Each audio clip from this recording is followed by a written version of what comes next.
বিশ্রামগঞ্জ বাজারে সরকারি ন্যায্য মূল্যের দোকানে ভয়াবহ অগ্নিকাণ্ড, পুড়ে ছাই সম্পূর্ণ দোকান। ঘটনাস্থলে দমকলের দুটি ইঞ্জিন। বিশ্রামগঞ্জ বাজারে সরকারি ন্যায্য মূল্যের দোকানে ভয়াবহ অগ্নিকাণ্ড ঘটে বৃহস্পতিবার। ঘটনায় পুড়ে ছাই সম্পূর্ণ দোকান। ঘটনা গভীর রাত নাগাদ। অগ্নিকাণ্ডের খবর পেয়ে ঘটনাস্থলে বিশ্রামগঞ্জ বিশালগড় অগ্নি নির্বাপক দপ্তরের দুটি ইঞ্জিন পৌঁছায়, কিন্তু দোকানে যাওয়ার রাস্তা না থাকায় যথাসময়ে ঘটনাস্থলে পৌঁছাতে পারেনি দমকল ইঞ্জিন। এদিকে আগুনের লেলিহান শিখা গ্রাস করে নেয় পুরো দোকান। অগ্নিকাণ্ডের ঘটনায় খবর পেয়ে এলাকাবাসী ঘটনাস্থলে জড়ো হয়। আগুনের সূত্রপাতের বিষয় এখনো জানা যায়নি। সরকারি ন্যায্য মূল্যের দোকানটির নাম আমতলী রেশন দোকান নাম্বার 1, ডিলারের নাম বিপ্লব।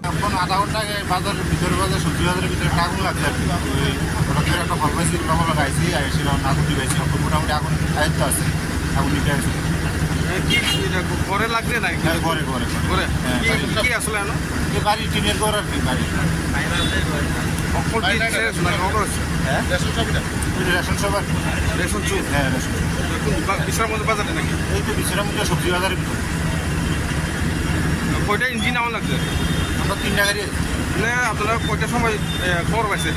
এটা এখন তো টাইমটা খেলা ঠিক আধা ঘন্টা হয়ে গেছে।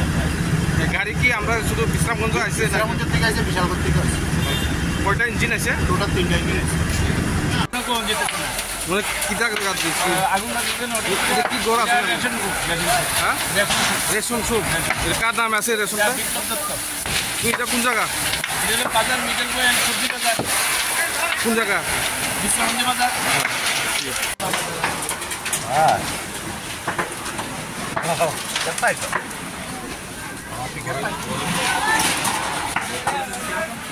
ব্যুরো রিপোর্ট, প্রগতি নিউজ।